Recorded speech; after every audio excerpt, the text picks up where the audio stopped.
Hi, Michael Finnigan from i2i. I hope by now you've watched the first video about the early history of psychometrics and behavioural profiling, and now I want to talk to you about Walter Vernon Clarke, one of the modern founding fathers of this field of psychometric profiling.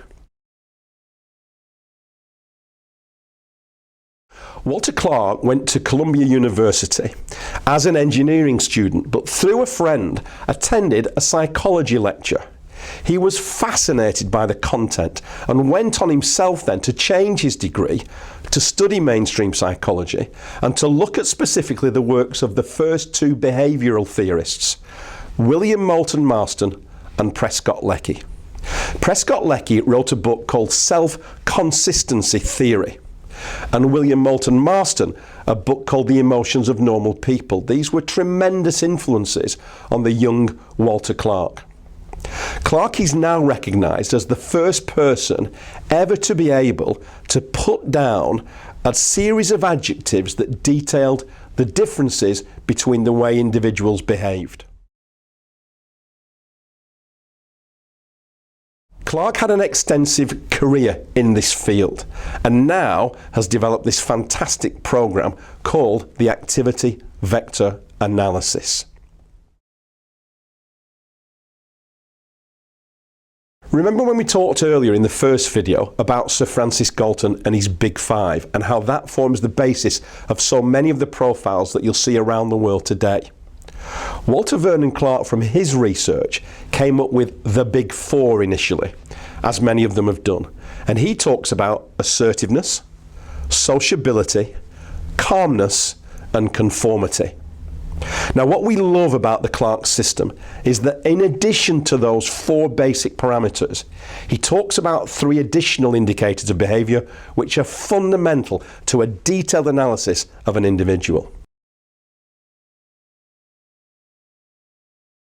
The fifth indicator is the person's energy. How much drive does an individual possess to enable them to cope with the pressures of any given environment? Number six then would be the emotional consideration that a person brings to a social situation. So how considerate am I of my actions and the consequences they might have on myself and others? And the seventh one, again incredibly powerful, is how much self-worth or self-esteem do I as an individual currently display in my behaviours? Again, a tremendous indicator of an individual's performance at a given time in a given situation. What you can see from this is the activity vector analysis, what we call the AVA, is combining the very best of all of this research. It's giving us much more depth. Many of these instruments are forced response systems. They force you to respond to a given question. The AVA doesn't do that. The AVA is a free response system. It gives you access to a huge range of adjectives which you then check as they relate or do not relate to you. Consequently, the picture that we get, given that we also add emotional maturity, self-esteem and levels of energy, gives us a very precise picture. Not one of four pictures as so many systems do, but a very precise measure of the individual's behaviour. In addition to that, there's a lovely poem in modern psychology that you'll probably have heard before. I saw a man walk down the road and down the road went he. The man he was, the man I saw, and the man he wanted to be. Now the AVA captures all three aspects of our personality. Who am I deep down inside? We call this the self. Then we talk about the role. And the role is, who am I trying to be? And then the third aspect is the image. What do you see when in an interview situation or a meeting situation or a behavioural management situation? I give you a little bit of the first and a little bit of the second, combining the two into a third image of me as an individual. As you'll see in the next section, the AVA gives you a readout of all three aspects of a human's behaviour. Incredibly powerful, insightful knowledge. In brief now, let me just mention the four main indicators of behaviour that you'll see when you see your own report, which I hope you'll do really soon. The first one, which Walter Clarke calls Vector 1, the first indicator, is assertiveness. At the low end of that then, we're talking about an individual who's hesitant, maybe who's passive in a kind of given human interaction situation. At the high end, you're talking about someone who's incredibly assertive, domineering, and really likes to control and lead in human situations. So from hesitant to assertive. The second vector in Clarke's profile is sociability. Now at the low end of this, we have an individual who's not sociable, so who's maybe introverted, quiet, self-contained. At the other end of the spectrum is the extrovert, the outgoing personality, loud, gregarious, and the life and soul of the party. So again, we're giving a specific reading here on exactly where on that continuum an individual will fit.